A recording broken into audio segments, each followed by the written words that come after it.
Fahd साहब, आप उन चंद सहाफ़ियों में जो मसलसल 2 दिन वहां पर रहे, मसलसल कवरेज भी करते रहे और चीजों को देखते रहे, जो जेडी वैंस का इनिशियल रिस्पॉन्स आया, अभी तक भी सीज फायर बरकरार है।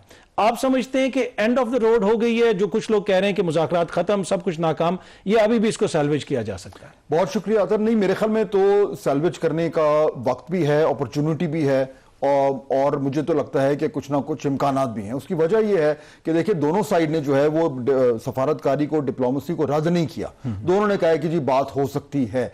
अब सवाल यह है कि वो बात जो है वो किन बुनियादों पे होगी और कहां होगी।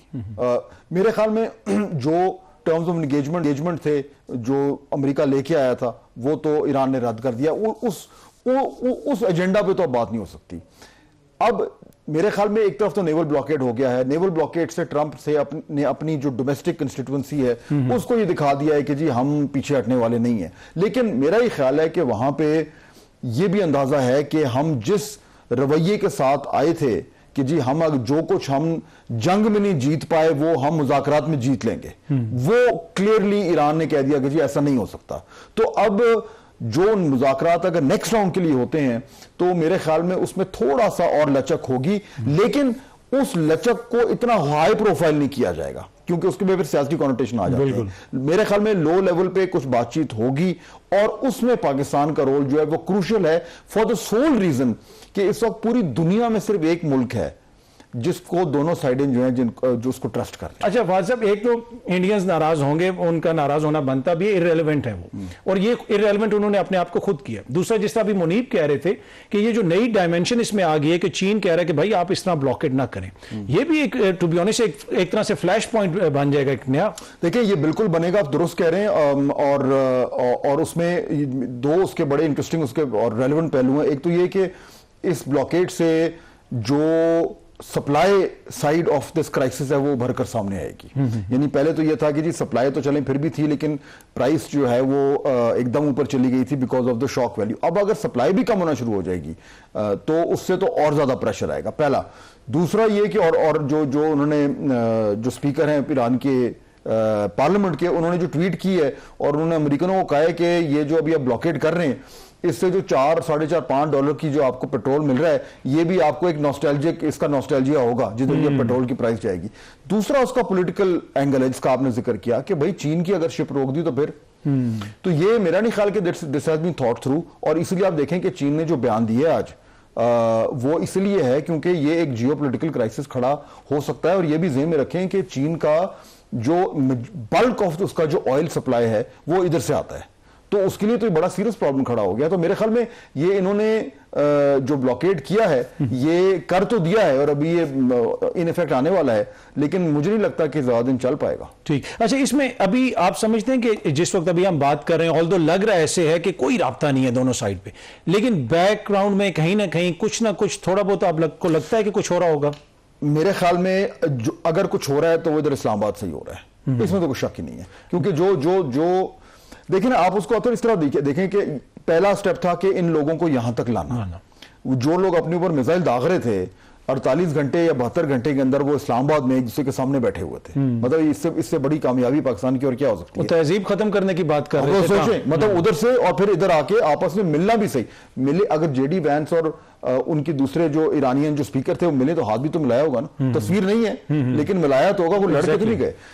दूसरी बात उसमें यह है कि उससे जो उस 20-21 घंटे में जो पाकिस्तान ने रोल अदा किया है, देखें पहले तो था कि फैसिलिटेटर है कि जी आप आ जाएं, आके बैठ जाएं और हमारी जरूरत आई तो हमें बता दीजिएगा।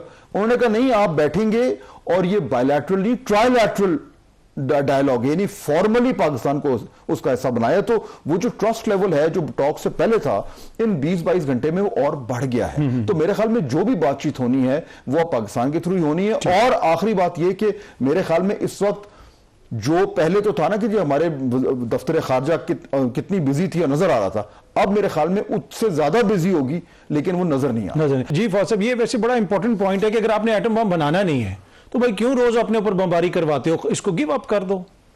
देखिए मेरे ख्याल में अब ये तो जाहिर बात है, कोई नहीं कह सकता कि वो एक्चुअली बनाना चाहते हैं कि नहीं बनाना चाहते, लेकिन अगर उनके जहन में कोई शक व शुबा था तो इस जंग के बाद तो पक्का हो गया कि अब तो अगर कल को अगर अपने आप को सिक्योर करना है तो बम बनानी जो है वो तो जरूरी हो गया। लेकिन आई होप कि वो उस तरफ ना जाए। मेरा नहीं ख्याल कि दुनिया में और ज्यादा न्यूक्लियर पावर्स आनी चाहिए, न्यूक्लियर वेपन फैलने चाहिए, लेकिन अगर आपने जोर जबरदस्ती से वो काम करना है जो पहले ही हो रहा था, मतलब देखिए ना, आज एक बड़ा इंपॉर्टेंट इसमें नुकता यह है कि आज अमेरिका के 2 मुतालबात हैं कि आप अपना इनरिच्ड यूरेनियम जो है हमारे हवाले करें और आप स्ट्रेट ऑफ हॉर्मुज को खोलें।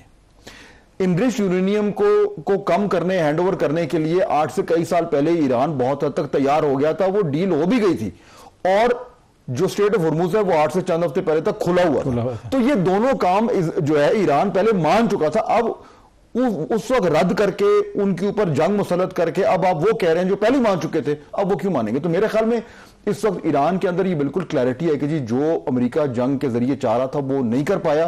अब हम इस पोजीशन में है कि हम उनसे अपनी बात भी मनवा सकते हैं। तो मेरे नहीं ख्याल कि उनकी तरफ से ना यूरेनियम, इनरिच्ड यूरेनियम पे कोई फ्लेक्सिबिलिटी होगी और ना ही स्ट्रेट ऑफ हॉर्मुज जो कि उनके लिए सबसे ज्यादा पावरफुल लीवर बन गया, बल्कि अब तो वो ये भी कह रहे हैं कि जी ये जो वेपन हमारे हाथ में आ गया है स्ट्रेट ऑफ हॉर्मुज, ये न्यूक्लियर वेपन से ज्यादा मुअस्सर है, असल न्यूक्लियर वेपन ये हमारे पास। तो मेरा नहीं ख्याल कि उस तरफ से मुझे बहुत ज्यादा इन इश्यूज पे लचक नजर आएगी। अच्छा फाद साहब, ये जो है तनकीद, ये किस हद तक जायज है कि देखें, एक तो कन्वेंशन सेंटर में आप भी मौजूद थे, मैं भी था, बहुत ज्यादा फायदा हुआ वहां जाने का। अमेरिकन से आप बात कर सकते थे, ईरानियों से हमने बात की, सबसे बात की, लेकिन आखिर में जब जेडी वैंस साहब ने बात की सरीना में, वहां पर सिर्फ आपको अमेरिकन सहाफी नजर आए। इसके ऊपर तो देखना बड़े सीजन शख्सियात हैं पाकिस्तान के अंदर जो फॉरेन अफेयर्स को कवर करते हैं, आप हैं और भी बहुत सारे सीनियर जर्नलिस्ट हैं, कम से कम 5-6 किसी को कोई पास दिए जा सकते थे कि वो भी वहां पे मौजूद होते। तो बाहर से डेलीगेशन आया है, अपने ही सहाफियों से बात करके चला गया, ये तनकीद किस हद तक जायज है? देखिए ये तनकीद इसलिए मेरे ख्याल में जायज नहीं है क्योंकि जो बात कर रहा होता है वो खुद अपने लोगों को इनवाइट करता है।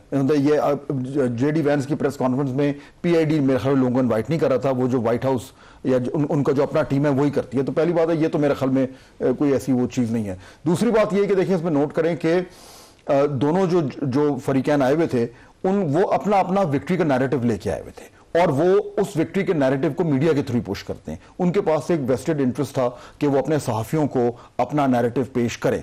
ये वो सिर्फ इस टॉक्स में नहीं हो रहा, बस लेकिन जब से जंग शुरू हुई है तो कभी अननेम्ड ऑफिशियल से अमेरिका में खबरें छप रही हैं, कभी अननेम्ड ऑफिशियल से इजराइल में छप रही हैं। वो जो अननेम्ड ऑफिशियल है वो बेसिकली जो है वो अपने मकसद के लिए या अपने बयानिए के लोगों को फीड कर रहा है। यहां पे अगर हमारी जंग हो रही होती तो हमारे यहां भी यही हो रहा होता। द वेरी फैक्ट कि हमारी तरफ से ये नहीं हुआ इसलिए क्योंकि हमारा रोल इसमें एक सालिस का था और उसमें ये सूट नहीं करता कि आप फीड करें। अच्छा, पहली बात तो ये हो गई। सो गवर्नमेंट की पॉलिसी ठीक थी। अब आ जाए मीडिया की तरफ, क्या जी लोगों का ये कहना है कि अच्छा जी चलें गवर्नमेंट का तो होगा लेकिन मीडिया को तो काम है खबर निकाल ही नहीं। बात दुरुस्त है। अच्छा, अब खबर कैसे निकालें? आप जाके सरीना में टेबल के नीचे तो बैठ नहीं सकते, ठीक है। यही होता है कि आपके जराए हों और जराए आपको खबर दे रहे हो। अब जराए आपको खबर कब देते हैं? जब जराए का अपना वेस्टेड इंटरेस्ट होता है। ऐसे ही रहते हैं ना, मतलब कि कोई खुदाई खिदमतगार तो नहीं है वो।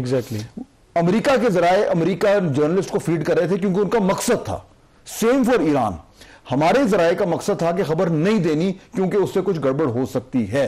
तो इसलिए वो जो ब्लॉकेट था और बड़ी सख्ती से, इस बार मुझे जाती तौर पर पता है, मेरी कई लोगों से बात हुई, उन्होंने कहा कि जी हम जो हमारे दोस्त भी, उन्होंने कहा यार हमें इतना सख्त ऑर्डर है कि आपने बात नहीं करनी, इसलिए नहीं क्योंकि कोई और वजह कि कोई गड़बड़ ना हो जाए। तो जो नॉर्मल चैनल ऑफ कम्युनिकेशन और इंफॉर्मेशन होता है वो भी रुका हुआ था, इसलिए पाकिस्तान के मीडिया को इस बार वो नहीं निकला।